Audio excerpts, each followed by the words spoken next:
we're moving into the part of this course and the part of this story of the stars where we need to really fill out that story. Where did they come from? Where are they going?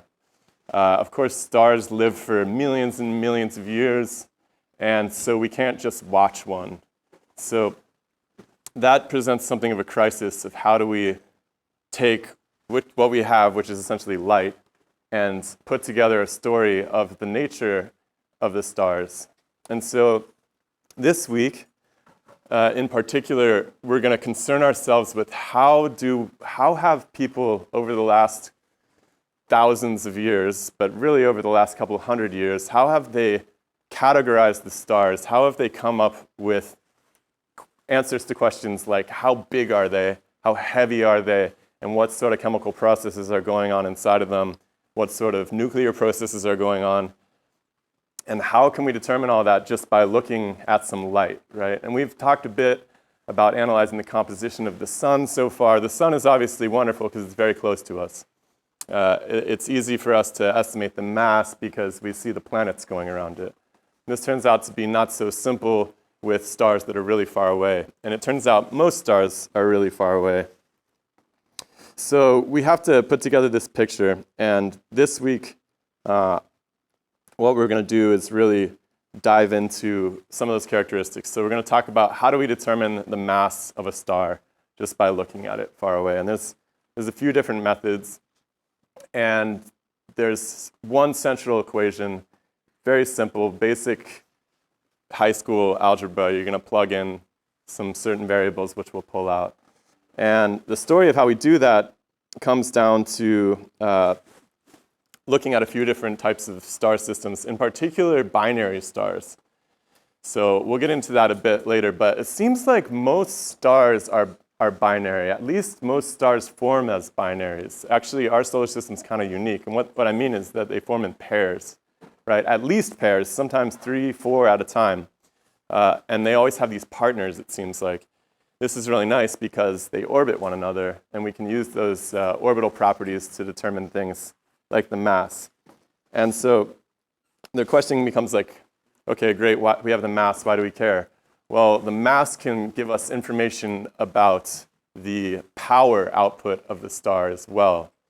Because one of the big problems is if you see a bright light, you don't know whether it's close to you or it's actually really bright.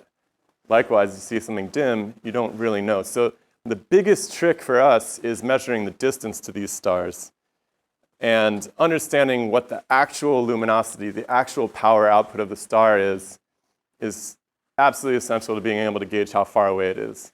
And that's how we make our map of our neighborhood, in addition to understanding how the stars work better. So today we're going to go on the mass, how do we get the luminosity out of that, and then how big are these things? And eventually we're going to figure out how far away they are. That's kind of, we'll probably get to that next lecture, but we'll touch on it a little bit today. So our goal really from today is to construct something of a family tree of these stars, right? How are they related to one another?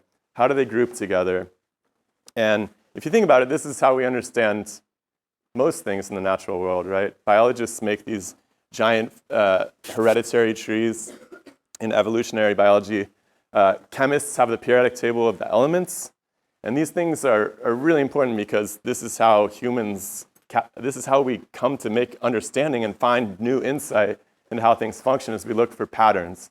And so the massive classification system that we're working towards culminates in this thing called the HR diagram, which we will get to right at the very end of this exploration today.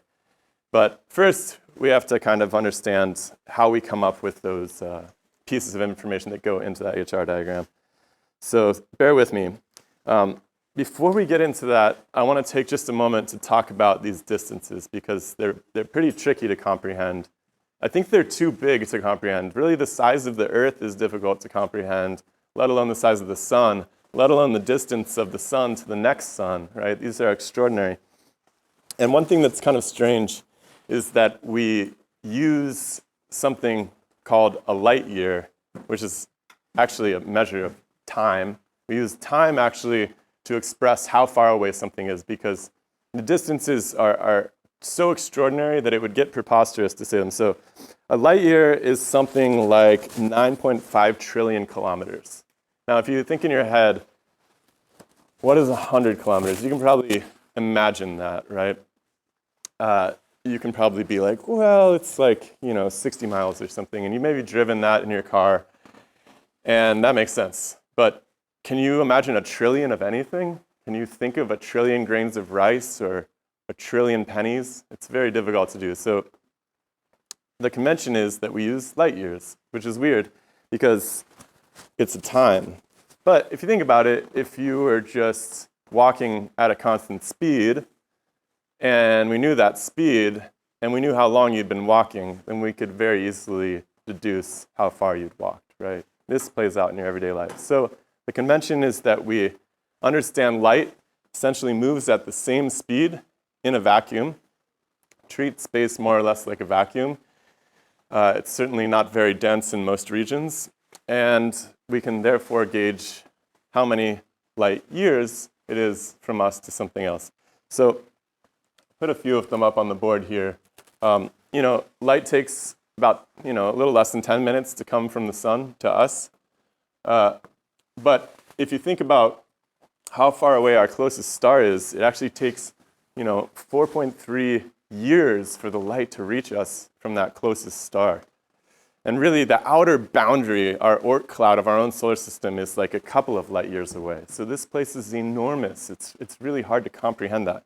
Remember, light's traveling at 300,000 kilometers per second, and it takes years for this light to reach us. So we're pretty far away from our neighbors. And if you extrapolate that out further, the North Star, the one that everything revolves around in our sky, seems to apparently anyways, is 300-something light years away. The center of the galaxy, 26,000 light years away. And then our nearest galaxy is 2.5 million light years away. And then, the farthest things that we can see are in the 10 plus, billions of years away. So, and this is cool because we just threw a new telescope up, this James Webb telescope, and they're seeing older and older and older stars, right? This is quite perplexing cosmologically, but we'll get into that later in the course. So these distances are so much more vast than anything we can comprehend on our lifetime, and that's going to play into how we interpret these things as well, because as you can imagine, the light's traveling across these vast distances. However it's doing that, we've talked a bit about how light works, but things happen, right? It's interacting with different particles, dust, all sorts of things, and those can change the characteristics in an unfortunate way. So everything that I want to present today is a highly simplified version of the events. There's not going to be as much time today as I would like to really get into the nitty-gritties of the holes in that line of thinking. I do think it's a more or less reliable simplification of what's happening, but you got to bear in mind that there's details that are playing out that are going to change how we classify these things as we understand the processes that interfere with that light. And it turns out there's many of them. So let's keep that in mind. Just to sort of review from last time too, so that we understand where we left off. The classification system is a little perplexing when you look at it. Of course, we understand now it's essentially arranged in terms of temperature. So we have the really hot ones over here, these glowing blue orbs. Those are the O class, and then all the little tiny dwarf guys, the tiny little cooler stars are called M class stars. And then if we go below that to brown dwarfs, which aren't technically stars, they're sort of somewhere between stars and planets, they would come off the scale even further. So, you look at this classification system and you're like, this makes no sense. Why would they use these letters? Why don't they just call them A, B, C, D, E, F, whatever? You got to remember that when they were deducing the classification system, originally they had taken the strength of one line, the hydrogen lines, and they said, who has the strongest hydrogen lines? And they aligned them that way. And they worked off that for several decades. And then the people who came along after them and put them in temperature order kind of just tried to use the previous system and reorder it. So that's why you have this kind of preposterous ordering of letters. I apologize on behalf of all astronomers everywhere for this kind of nonsensical ordering system, but this is what we have. So our star is actually a G-class star, which you can see pointed to there. It's kind of a middle-of-the-road, average sort of star. It's on the main sequence, which we'll talk about later, but essentially that means it's kind of in the middle of its life, doing its thing. And our stars, it's got a middling temperature. It's about 5,000 to 6,000 Kelvin, which is hot, but not as hot as it could be. And most of these stars kind of, the G stars fall into that range, maybe somewhere between like 0.9 and 1.1 times our own solar mass. And we'll talk more about the main sequence later. And we consider our star a yellow star, but that's a yellow dwarf, actually. And all these main sequence stars are called dwarfs, which is a little bit confusing as well, because they're not that tiny. This is to separate them out from the idea of giant stars, which are thought to be off the main sequence. They are the later stages in the life of a star as it's getting ready to finish and move into some different, cooler phase of its existence. But yeah, the sun is actually white, as you can see if you've ever stared at it. It can look a little yellow or orange depending on the time of day and the atmosphere, right? If the sun is lower, you're looking at it through a great deal of atmosphere, whereas when it's directly over top of you, you only have that thin layer of atmosphere that's right above your head. So this can really play into what the light looks like. But in actuality, when we filter out the different bands, it turns out to be a yellow star. So, our sun is brighter than 90% of the stars in the Milky Way. And it's actually, as you can see, not that bright of a star. So there's very extremes on each end. Most of the stars are shining, but they're shining relatively weakly. We think of them as dwarfs, like red dwarfs, as opposed to yellow like ours. And ultimately, there seems like, the dimmer, cooler stars are harder to see, right? And we're finding more and more of these. And the really, really dim stars, or let's just say not quite planets, these brown dwarfs, are even more difficult to detect because they're cool. And the best thing we have for determining things that aren't glowing with visible light is we look at their infrared spectrum, right? And the brown dwarfs have some heat, but of course we're seeing the warmer ones first, and we're finding more and more and more brown dwarfs. So it wouldn't be entirely surprising to me if the number of brown dwarfs ends up outnumbering the number of regular stars. Right now, the estimates put it at about the same number of brown dwarfs in our galaxy as stars, potentially around 100 billion of each. But maybe we'll find more and more. Again, we see the things that are most visible first, and that's going to play into how difficult it is for us to make any kind of classification of these things, because the way that things look is not the way that they are, right? Remember, the early astronomers, when they looked up at the sky, they were absolutely convinced that the sky was moving. The stars were moving all around them in place, because that's what it looks like from your perspective. And so the same thing is played out in terms of the brightness, in terms of the distance, and all of these things. And so it's a tricky thing to separate out, and we'll get there, hopefully today. So, I guess this is just a picture of what I was kind of trying to point out to you. It's hard for you guys to see. This one's in your textbook, though, so you can pull it out later. You can see most of these stars, are dim red dwarfs. There's a couple of bright ones you can see in white, but for the most part, when you look up at the sky, you're missing most of the stars that are actually in our neighborhood. And these ones this is a distance-based map, so this is some sampling distance of our sky, and it's pointing out all of the stars you can't see, which is quite interesting. All right. So like I said, just because it's bright, it doesn't mean it's close. This is called selection bias. And this plays into lots of aspects of science, right? If you think that what you're seeing is the whole picture, right? If I go into a particular context, let's say I go into an NBA basketball practice, and I'm an alien, and I'm trying to study the average height of humans, I'm going to run into problems when I try to extrapolate my findings at the basketball practice to the rest of the human race.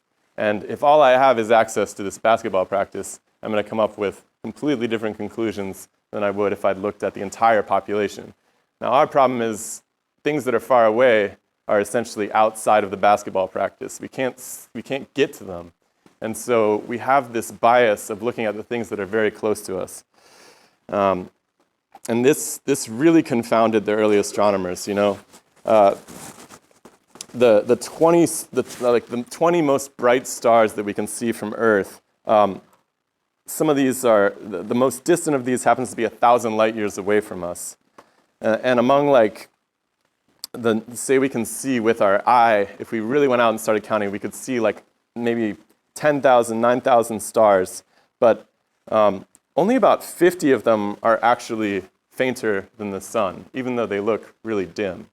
So these stars that we can actually see turn out to be the big ones that are really booming.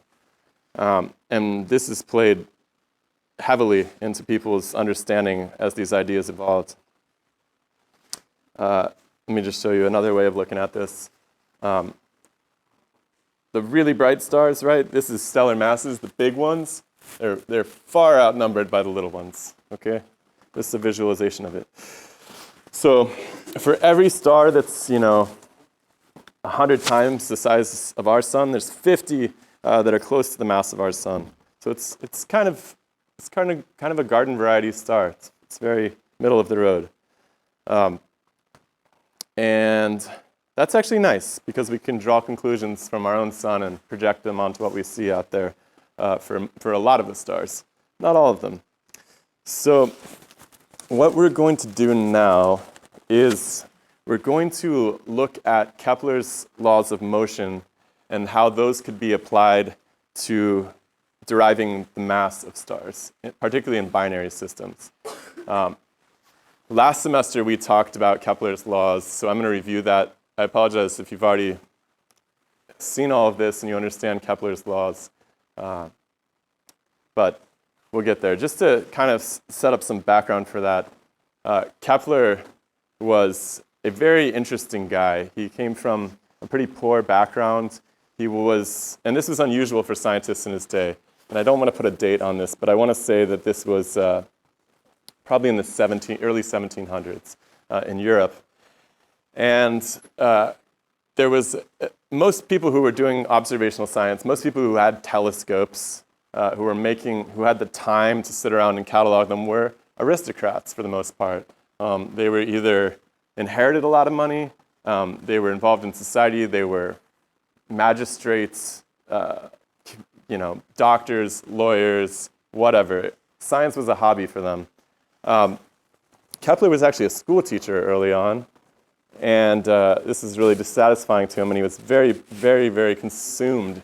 All of his life was dedicated to understanding how the stars worked, and he picked out this guy named Tycho, who was a very rich baron, something of a playboy, who really liked to, look through his telescope, and he made these great catalogs of the motions of all of the bodies.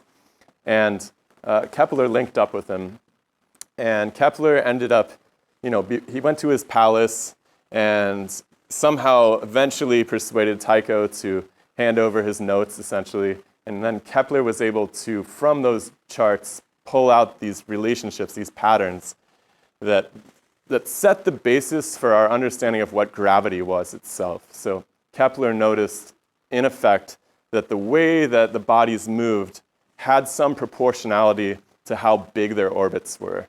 And Newton came along and said, well, I think I know what is specifying that proportionality, what is making it a direct equivalence, and that is the concept of mass and how much stuff is there. Yeah. Oh, yeah, thank you. Thank you. Good call. Same as last time, down one row, back up the other. All right. Okay, cool. So we're going to go from Kepler to Newton. Of course, once we have the concept of mass, then we can input it into the dynamical equations, Kepler's motion laws, and we'll be able to actually deduce the mass of the planets. Once we have the mass, we can get a little bit closer to luminosity. But it all starts with binary stars.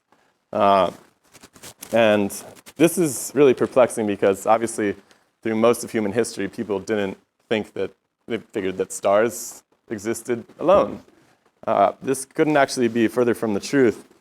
And the cool thing about binaries, like I said at the beginning, I hinted at, is that if we know the orbits from these Newtonian equations that are derived through Kepler, then we can derive the mass from their orbits.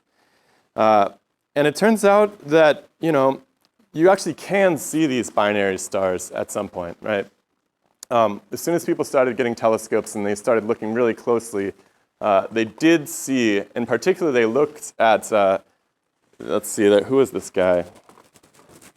Giovanni Battista Riccioli in 1650 was looking at the Big Dipper, and he noticed that one of the stars down in the bottom corner called Mizar had actually two stars in it. He thought this is very strange. Later on, people began looking a bit more carefully at those, and they began looking more carefully at all of the stars that we thought were single stars, and they noticed that almost all of them, well, maybe I shouldn't say that, very, very, very many of them had partners as well. And that could only be separated out by spectroscopic means. And so we'll talk a little bit about how that spectroscopy is done too.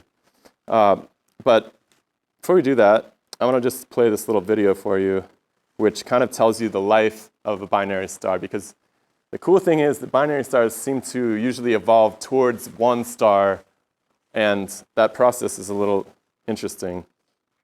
Let me see if I can make it play. Come on. Maybe I'll have to do it from the computer.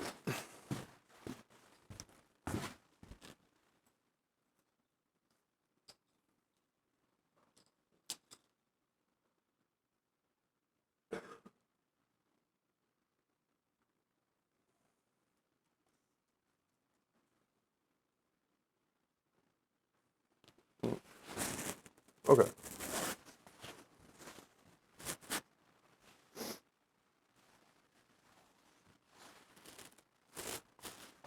So, if I can narrate this for you.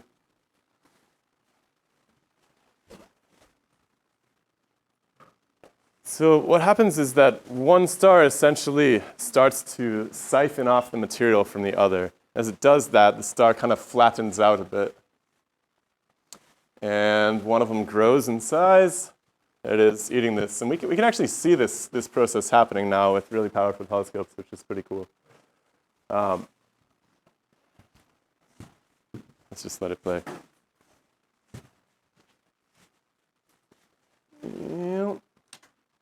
And as you notice, the colors of the stars change as well, right?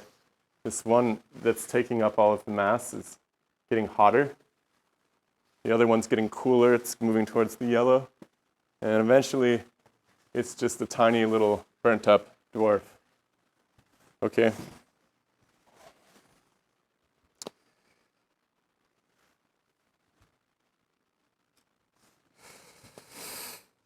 All right, so the type of binary that these people are observing through their telescopes is called a visual binary, which makes sense because you can see it.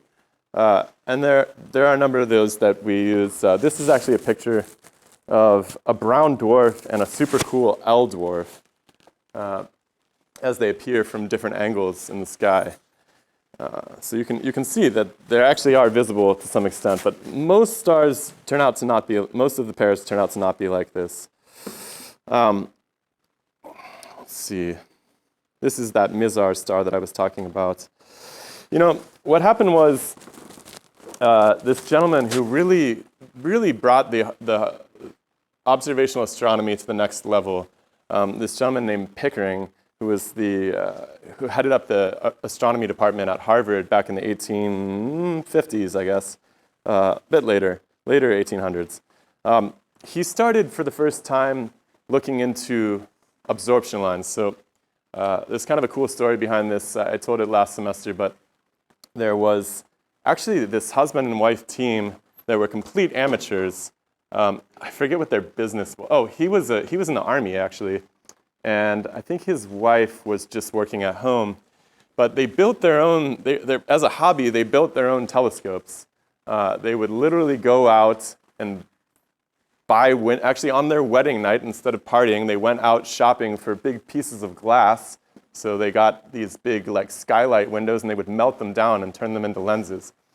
And this couple was really the first people to realize that they could take a prism, not only take a prism and split the light, but take a prism and photograph that prism, the light that was split from it, and then start comparing these different spectra of each stars to one another. And the husband of the team got a really nasty cold and died when he was quite young, in his early 40s. They were named the Drapers. So the male Draper died very young, and the lady Draper decided that she was going to reach out to the Harvard Astronomy Club. They were outside, I think they were in New York, but they were on the East Coast somewhere very close. And she reached out to Harvard and said, hey, do you guys want to use some of this equipment? And this guy Pickering was like, let me take a look at that. And this kicked off a whole revolution in the ability to use photography, which was pretty new at the time, to analyze starlight. So Pickering was really the first person to turn his lens towards these binaries. And what he found was that in these binary systems, the lines were shifting on a regular basis, right? It turns out that the orbital dynamics of these things, the speed at which they revolve around one another, is quite fast, generally on the order of days. So they're very close to each other, and they're spinning around one another very quickly. And you can actually see this in the lines as they appear. So this one that he was looking at had a period of about 104 days. And how did he figure that out?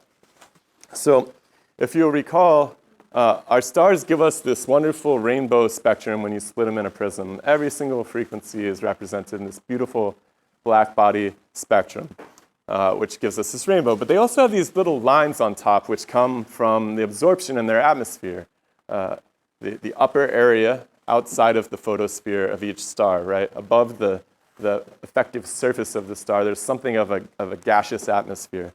And gases give us this line when they absorb light.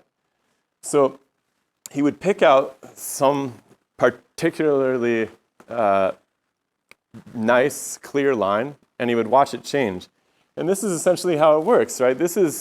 We talked a bit about the Doppler shift last time, which is, this idea with the ambulance and the frequency dropping as it moves away from you, right? You're encountering less waveforms per unit time when you move away from something as you do when you move towards it.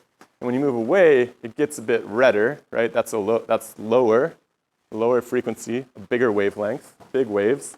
And it gets bluer when you move towards it. So that doesn't mean that the actual waves that the light is being emitted are changing. It just means that your perception of them changes as you're in motion relative to them, right? You're going to encounter more waves if you move quickly towards something than if you move away from it. They're kind of chasing you. And so this Doppler effect is essentially what he used. So if you look at the line, whatever characteristic line he's picked out, probably a hydrogen line, in A, it's over here when it's coming towards you. It's shifted a little bit towards the blue. Whereas star B, it's moving away from you. I'm assuming this is us down here at the bottom, by the way. As it's moving away, it's shifted toward the red. When they overlap, their lines come together, right? This is, of course, and then, when they rotate, they're going to flip-flop and go the other way.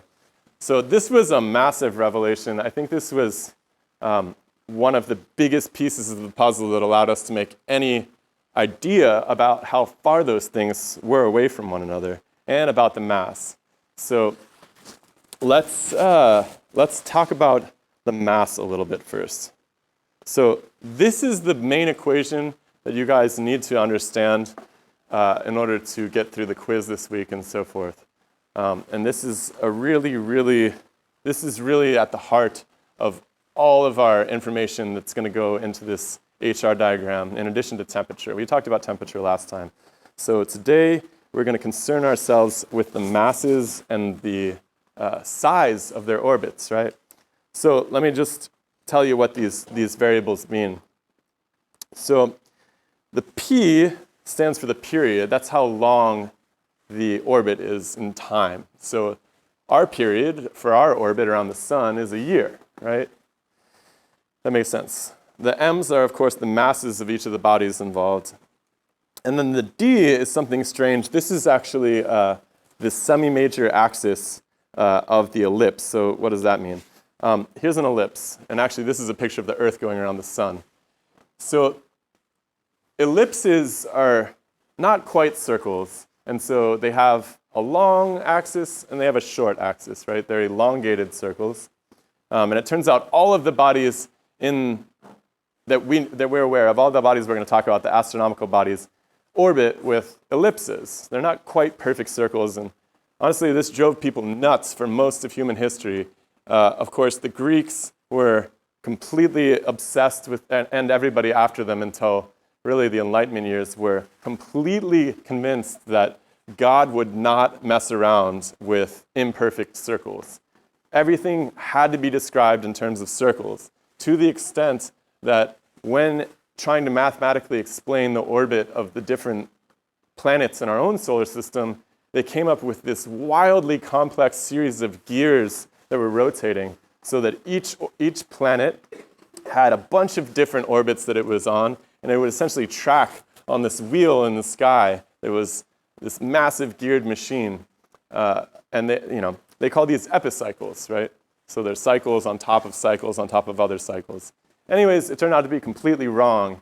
And Kepler, the dude that I mentioned earlier, was the first person to realize that, hey, I don't think these things are circles after all. I think they're slightly elongated circles. And the mathematics concerning ellipses was just coming onto line at the same time. So, it's one of those things where when the world has prepared a series of revelations tangentially, then you see people starting to just come up with the same idea all the time, right? Calculus was invented by two people at almost the same time. The inverse square law of gravity, which Newton is famed for, was derived by a bunch of people at the same time. And when we went back into the history books after this, we were able to see correspondences where people were independently discussing that. And that's because all of the different subcompartments that led to that revelation were also being produced in that era. And so it's kind of the same thing. So what's really interesting is that Kepler not only realized that these were ellipses that the bodies traveled on, but that the amount of the ellipse that it swept out, right? The region, the area actually inscribed by the region swept out was the same at every interval. So going from this area, 0 to 1 down here, took the same amount of time as this part over here, wherever you look over here. And that's because it's going faster over at the far end than it is down here, because it's changing direction really quickly. It's being pulled on by that planet. Now, he didn't realize it was being pulled on by the planet. Actually, he wasn't very much concerned at all with why this was happening. He was more trying to lay out the pattern as best he could see it fit. And it actually took Newton to come along and say why he thought that was happening. To some extent, we still are struggling with gravity, right? It's still a big open topic in astrophysics. And yeah, let's look at what he did. So Kepler came up with this relationship. In the equation I showed you first, there's a D. It's the same as this A here, right? And A represents the semi-major axis, so it's the radius at the longest point of the ellipse. And that's going to be important to remember. That turns out to be, in the final equation, we use a D for whatever reason. Your textbook uses a D, so I'm sticking with it. But Kepler noticed that the period squared was proportional to the semi-major axis cubed. Does anybody know what proportional means? All right, so proportional means that it is acting in some relationship with this, but we have to put some numbers in front of it to make that happen. So depending on the planet that we're talking about, we'd need some different scaling factor that goes in front of that proportionality to make it an equal sign.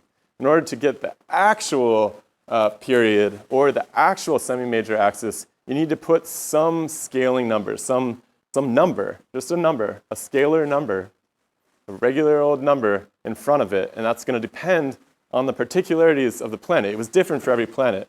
I think this bothered Kepler very deeply. And you see these scaling factors pop up all the time, and we're going to talk about one later when we do the mass-luminosity relationship. They always mean something, right? The fact that the period and the size of the ellipse were related somehow was important, but they didn't know why. So Newton came along, and he realized that what was causing the differences here was a concept that he came up with called mass. And mass, I mean, in some sense, Newton realized that each one of the bodies was contributing to that scalar factor in proportion to its size to some extent, right? And there was a lot of work done on the heaviness of things on Earth. And really, what does heaviness mean? Well, heaviness has to do with how some body interacts with the gravity of the Earth. So everything that has weight is something that has a gravitational effect here on Earth.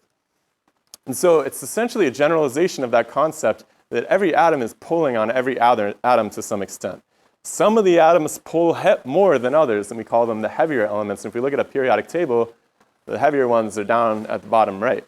The lighter ones are up at the upper left. And so each atom has a specific pull that it exerts on other atoms. We call that mass.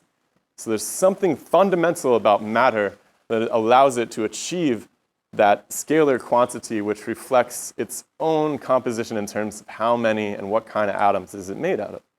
Okay, so this was huge, and this allowed Newton to essentially say, not only is the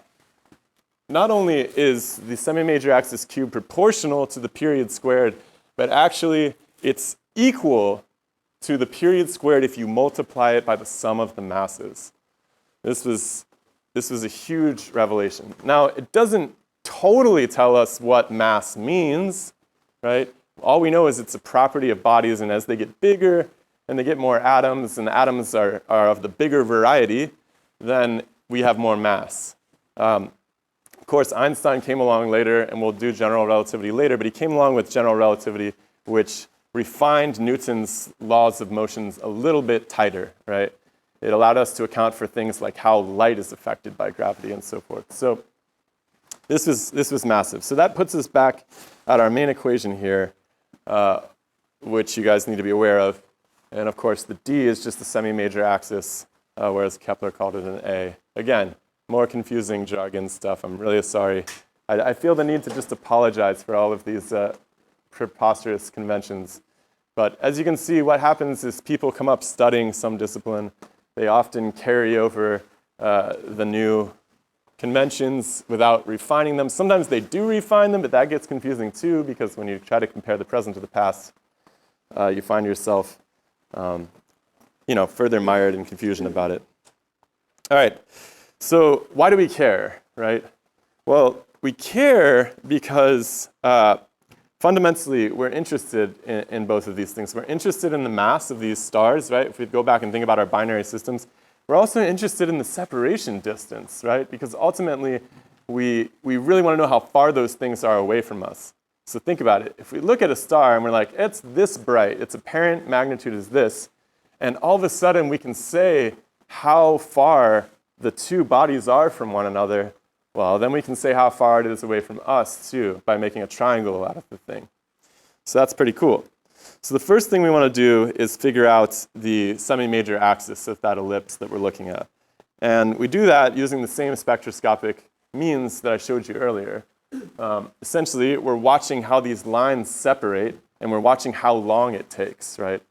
And if we know the speed that it's going at, then, and we know how long it takes, then we can go back and deduce the distance, right?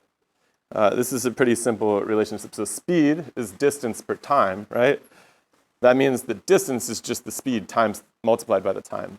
There might be a question or two in your quiz about that as well, but it's a very simple relationship. So this is pretty cool. So what we get, this is like what we call a radial velocity curve. And you can see the speed of these things measured. They measure the speed by this Doppler shift, like I talked about earlier. And then we can see how it varies across this period. So the maximal separation would be like from point 1 to point 3, something like that. And by doing that simple calculation, we can pull out the distance, which turns out to be really cool. This is a good visualization if it plays. Most of these binaries, like I said, their periods are really fast, a couple hundred days at most. And they're usually separated by less than 1 astronomical unit. An astronomical unit, again, is the distance from us to the sun. So it's like 2 stars that are as close as we are to the sun. They're very close together. So I want to review this one more time just so this sticks. This is one of the biggest, I think this is bedrock astrophysics here. It's really important that you understand this. We take the speeds of the stars from the Doppler effect, right? We look at those spectra and we see how they're red or blue shifted, and we pull the speeds out from there. We then get the period of that from the velocity curve like I just showed you, multiplying the speed and the time, right? Knowing how fast they go can teach us the circumference of that orbit, which then gives us the separation of the stars in kilometers or AUs or whatever you want, doesn't matter. And then from Kepler's law, we go back and we take the period and the separation and we can calculate the masses of the stars. Now, of course, we just get the sum of the masses together. And so separating that out is a little trickier. Of course, as it turns out, when you have 2 bodies that are orbiting one another, they're going to orbit actually the center of mass. So, where the 2 of us, if there's two people, the center of mass is going to be right in between them, assuming they're the same size. If one's bigger than the other, then the balance is going to be shifted slightly. Like for our solar system, for instance, the sun is by far and away the biggest object in the solar system. So it looks like we all just orbit the sun. In reality, we orbit a point slightly beyond the center of the sun. In fact, I think, Jupiter's actually orbiting a point slightly outside of the photosphere of the sun. Right? It's a little bit, the sun and Jupiter are actually orbiting each other. It's like all bodies. But the center of mass is not quite inside of the sun for Jupiter because it's so heavy. So we can peel apart the relative masses that way, which is pretty cool. Questions about this much? Pretty straightforward, maybe?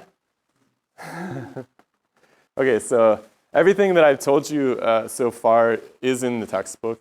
And I do think it's one of the trickier abstractions that we have to make in this course and in astrophysics in general. I think that if you have questions about it, you should come forward, email me, come talk to me later.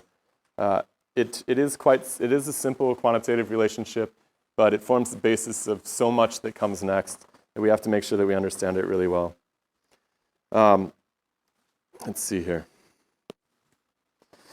So we started getting the masses of these stars at some point following the innovation of this new quantitative technology. And how big are they? Well, it's quite a range. So none of the stars within 30 years of us have a mass that are anything bigger than 4 times the sun, which I think was quite shocking. We found a few stars that are up to like 100 times the size of the sun, and maybe a handful that are up to 250 solar masses. But almost all of them were smaller than us, which I think was quite shocking at the time. And then we have to arbitrarily draw the line of what even constitutes a star. And we've talked about brown dwarfs a bit already. But it seems like there's a lot of those too. And of course, we call those things we clarify those by saying, well, they're like 100th to a 12th the size of the sun, right? They're not strong enough to do the real hydrogen fusion that we think of as powering our sun. They do some maybe little deuterium fusion reactions. Remember, deuterium is a heavy form of hydrogen. So they take some already heavy hydrogen and they can crash it together for some time, but it's very limited. So we arbitrarily draw the cutoff there. I do think it's interesting, though, that they all exist on a continuum, because it really raises the question of, why do some bodies create enough material to form stars, some of them don't, and they're left out in the rain. They just are these brown dwarfs. Maybe they're Jupiter-like looking things. It's hard to say. But they do seem to exist on a continuum. So I'll show you later, when we get the HR diagram, we have all of our stars plotted on it. They usually don't plot all of the cooler bodies that aren't fusing on there. But if you did, the HR diagram would keep going off to the right. This will make sense in a second.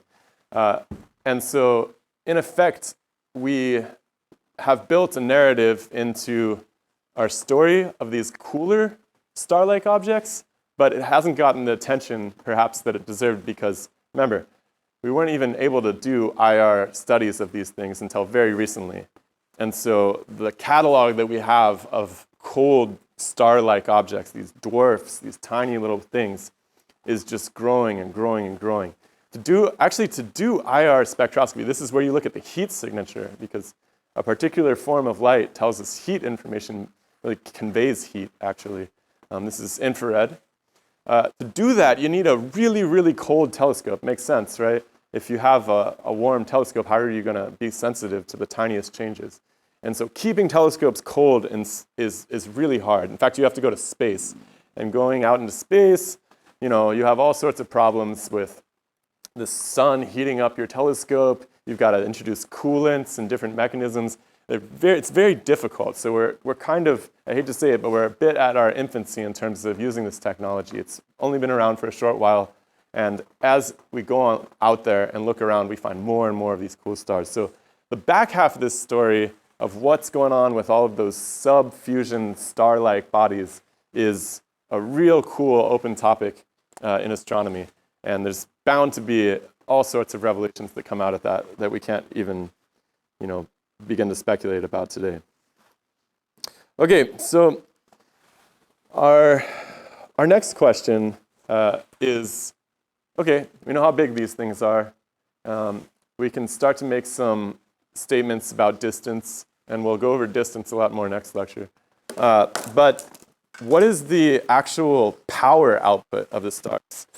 Because if we know the power output of the stars, then we can actually start to say something about what's happening inside of them, and we can get a little bit closer to our evolutionary story, our real understanding of the lives and deaths of stars, which is what we're working towards, because all of the really crazy phenomena that you guys are probably really interested in, like neutron stars and black holes and all of that, it depends upon us being able to make some statement about how much power is being put out from these, right?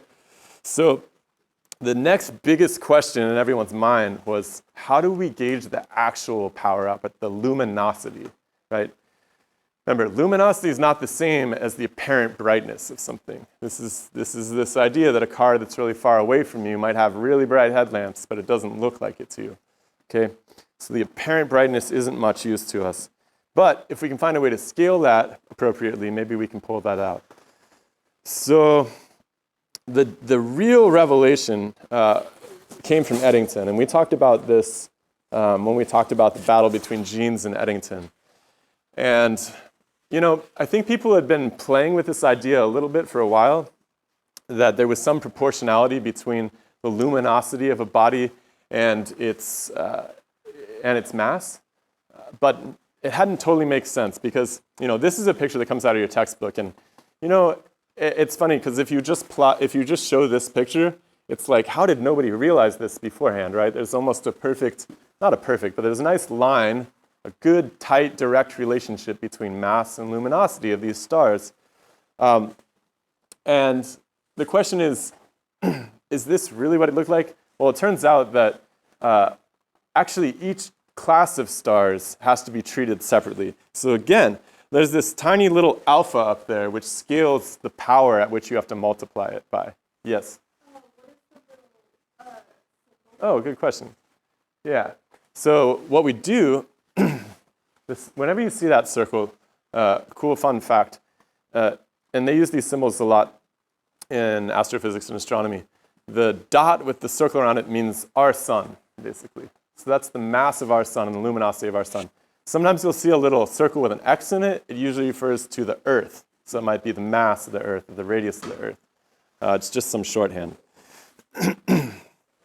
So what's really interesting is that in this equation right here, the alpha is shown here. It's actually about 3.9. I believe these are white dwarfs that are shown in this picture.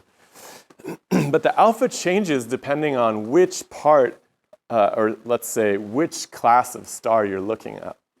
And this is a bit like Newton introducing the concept of mass and saying that depending on what kind of body you're talking about, a big one, a little one, a dense one, a rarefied one, that the concept of mass is going to change. And like I said, we're still teasing apart this concept of mass. If you ask most, I don't know if you guys are taking other science classes, go ask your other science professors what mass means, right? They'll probably say it's the quantity of matter, but that's not totally right, because matter is stuff that's made out of atoms, right? And we would still say that there's some mass apparent in things that are smaller than atoms. It gets really confusing.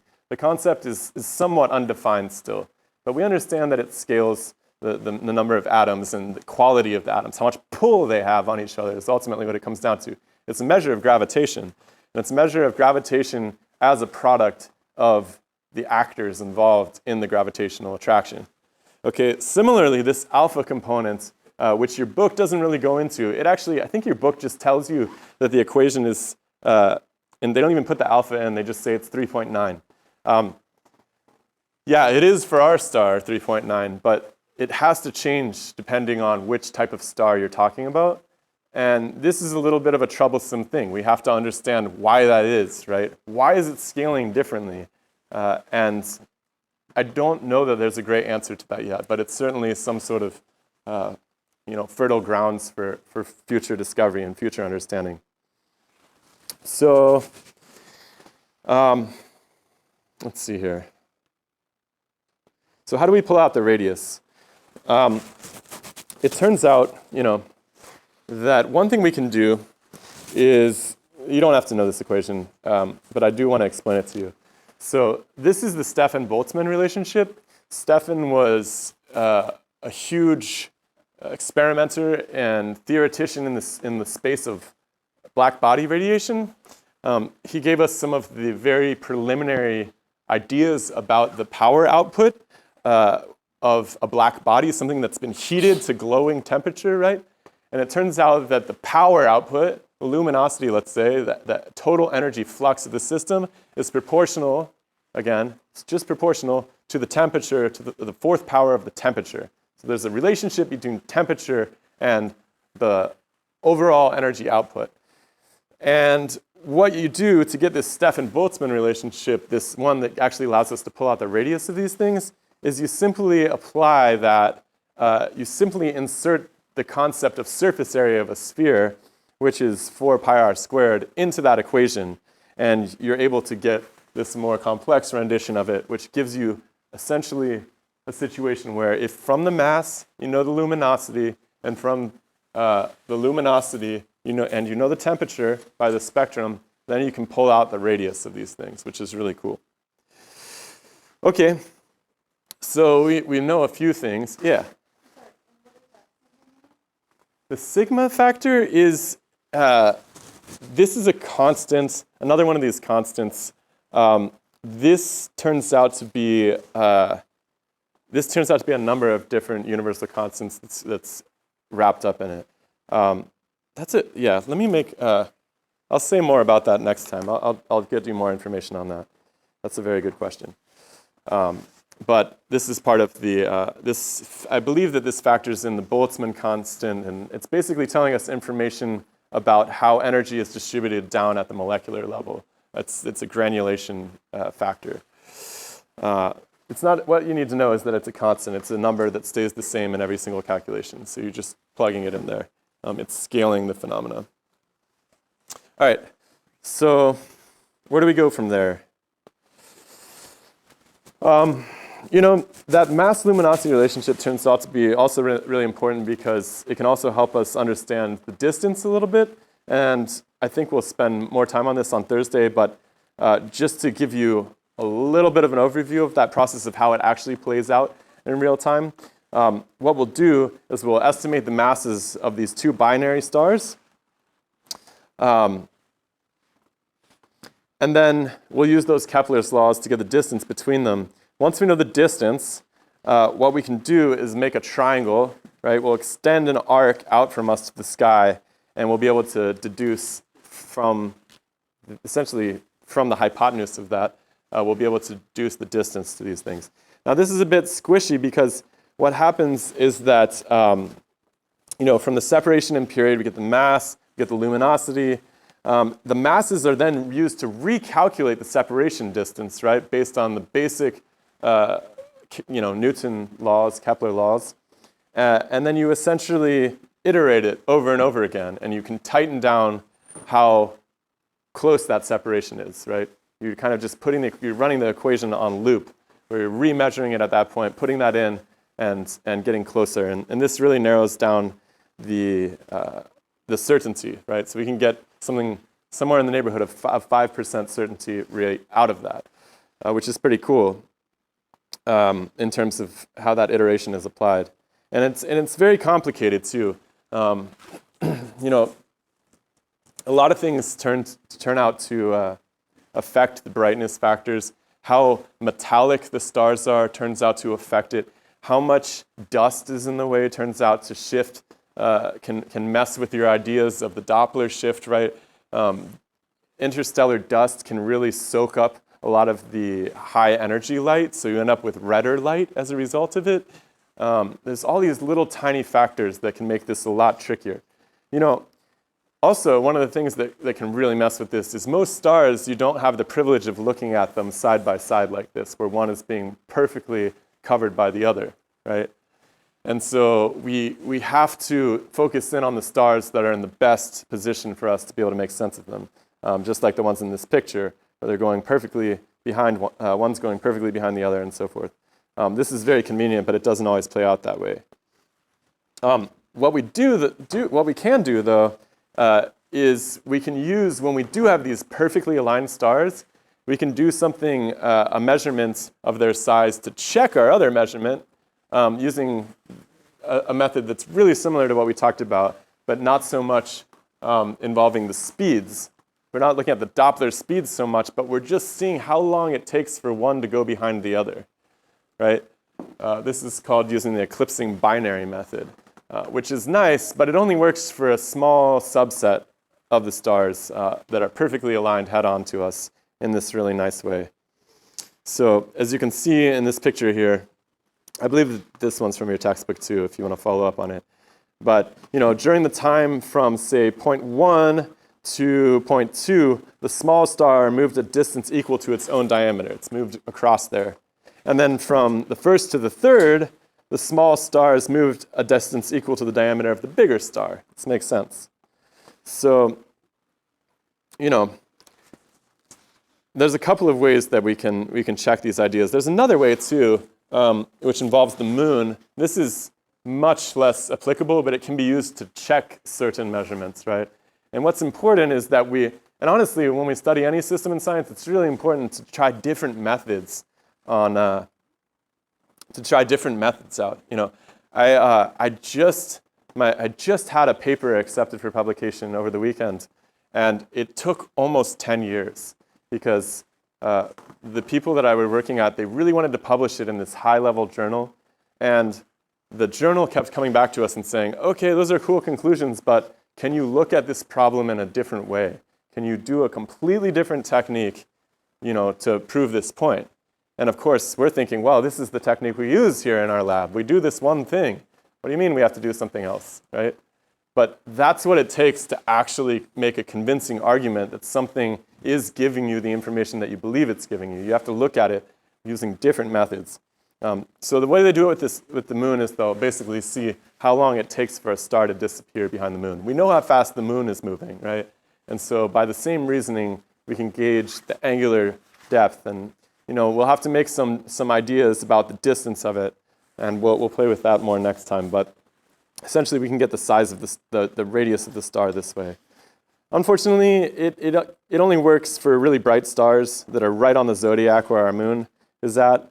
And so it's not something we can apply to most stars.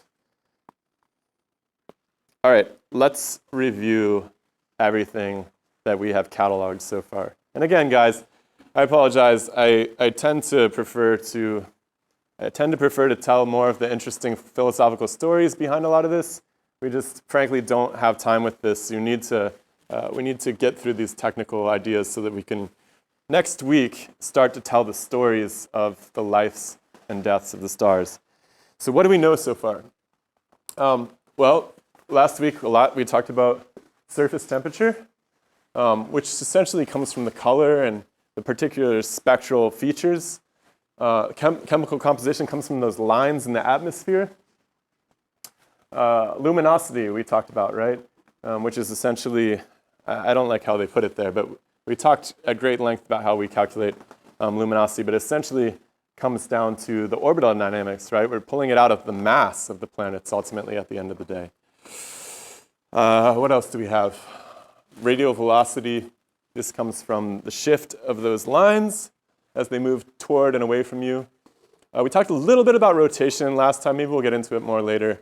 But this comes down to the broadening of the spectral lines. Pressure also broadens the lines. So this is kind of a tricky thing to separate out, and we didn't have time for it last week. We'll hopefully have time for it later. And then, of course, the mass we went into at great length. And the diameter is coming out of these, mostly out of these radial light curves. The moon is not really used. I think it was used in the early days as sort of a trial, but that's not generally what we do.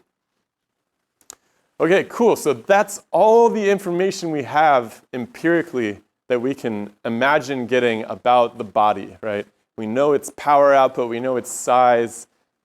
We have some information about its distance. There's other ways to gauge distance we'll play with on Thursday.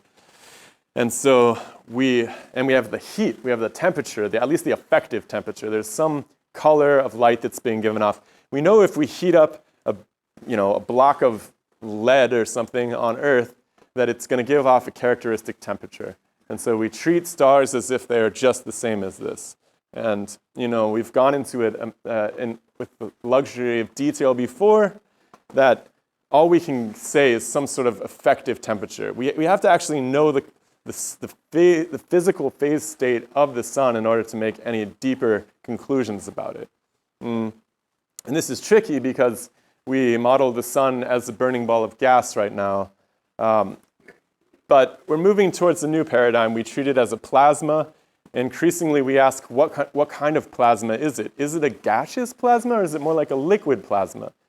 And so it turns out that people are starting to lean towards the idea that it's actually more in the liquidous side of things. And so then we can fine-tune this. And I think ultimately this is going to allow us to make more accurate statements about the temperature, because the temperature is only telling us the temperature of the light. If there's other processes that are dissipating heat, right, like convection, if the heat energy is going into other processes other than just generating light, then we're going to be missing out on that. So anyways, this is our wall of information. So what do we do with it? Well, we have to construct something like a periodic table of the stars, essentially, right? We need to put them into some kind of families. And so this is really cool. After all of this investigation, all this exploration, we end up with something that looks like this. And this was developed by actually two gentlemen independently, a gentleman named Hertzsprung and another named Russell. So this is how we get the HR diagram out of it. And essentially what we've done here is we've plotted the spectral class by temperature down at the bottom, and we have the luminosity on the side. Very simple, elegant situation. And what you immediately see is that most of the stars fall on a nice curve in the center. And there's a few oddballs over here and a few oddballs over there. And people started thinking about what this could mean in terms of where are these stars? Do they move? Do they change positions on this? Do they slide down the curve?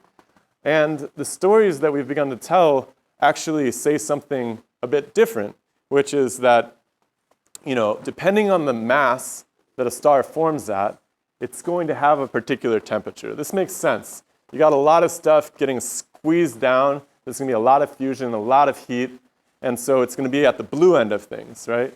As you get something that's a bit like clumpier, less dense, less massive, it's going to turn out to be a little bit cooler. It's going to turn out to be less bright, okay? So for most stars, these are the main sequence stars on that big curve, this fundamental understanding of how stars work, this fusion-powered system based on the overall mass of the body as it's crushing itself, works out. But the non-conformers still needed to be explained. And I think we'll have more time for those later, particularly the ones in the upper red corner. But what is apparent from this, regardless of whatever story we tell about it, is that these guys over here happen to be really luminous, but they're kind of cold. So how do you get something that's really luminous and cold at the same time? Well, it's got to have a ton of surface area, right? It's got to be putting out, even if it doesn't have a lot of energy to make light, it has a lot of, it has a lot of atoms hanging out on the surface that are capable of generating that light. So we call these the red giants, supergiants, right? On the other hand, if you have something that's really bright, that's really hot and not that bright, what's going on? And it turns out that we treat these things as a special class of stars called the white dwarfs. And I'm not going to totally give away the story here because I want to deal with it next week. But needless to say, what we think happens at this point, or at least what the consensus picture is of what happens at this point, is that stars spend most of their life somewhere on that main sequence. And when they die, when they run out of fuel, they end up at one of these other two regions, essentially, depending on the particularities of their structure. And we'll get more and more into that as we understand these stories and how they've developed. The white dwarfs are really, really cool. They're really interesting. I think that it's worth pointing out that most of the stars in our solar system, when they die, are thought to come, not in our solar system, sorry, in our galaxy. Most of the stars in our galaxy, when they die, are thought to become white dwarfs, right? Something like 97% of them. And what's going on in these things is really confusing because the matter that's existing within them doesn't seem to be the same atomic matter that you would think of comprising something like our sun, right? Where you have nice discrete layers, you have different atoms crashing into each other and all of this.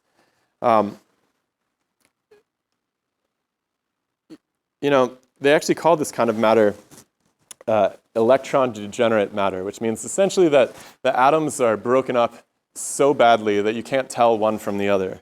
But plasmas can also behave degenerately also, and actually metals, by certain chemists, are treated in this free electron model. They're also treated as containing a degenerate electron gas, which is really, it's hard to wrap your head around, but metals are thought to be comprised of a degenerate electron gas as well.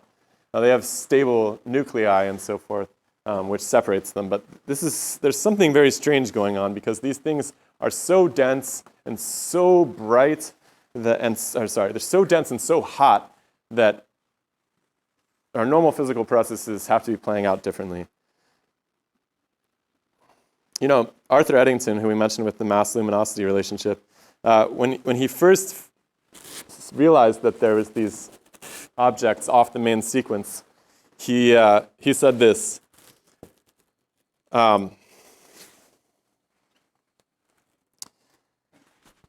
These are composed of material 3,000 times denser than anything you've ever come across on Earth.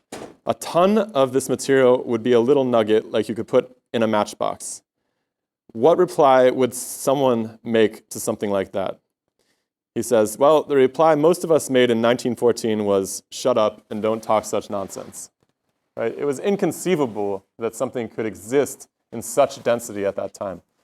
And so what's really cool is when we start to use this understanding that we've accumulated, we actually realize that there are things outside of our blind spots, or in our blind spots, right? There are processes that are happening out there, far away from us, that are completely unlike anything that we've seen on Earth or that we could replicate here on Earth.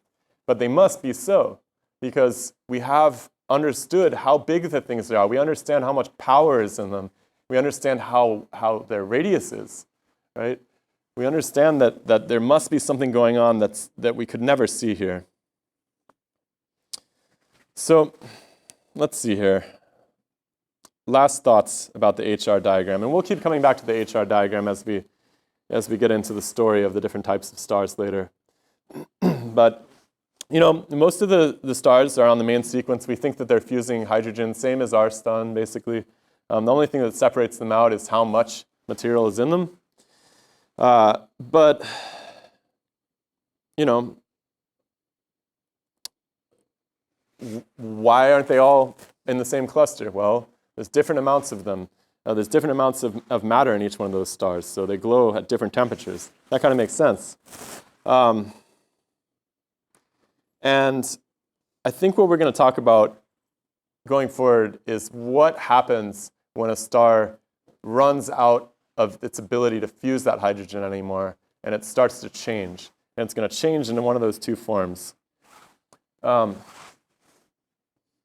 know, I want to end actually with an interesting revelation here, which is that this is just the back end of the HR diagram, and I've got it extended down here. And this was actually made by one of my friends, Mr. Walensky. And what you see here is that, you know, of course, the fates of a number of our stars are thought to be incredible and outrageous. And, you know, there's these stories of black holes and supernova. But we actually don't see that many supernova in the sky, which is really interesting.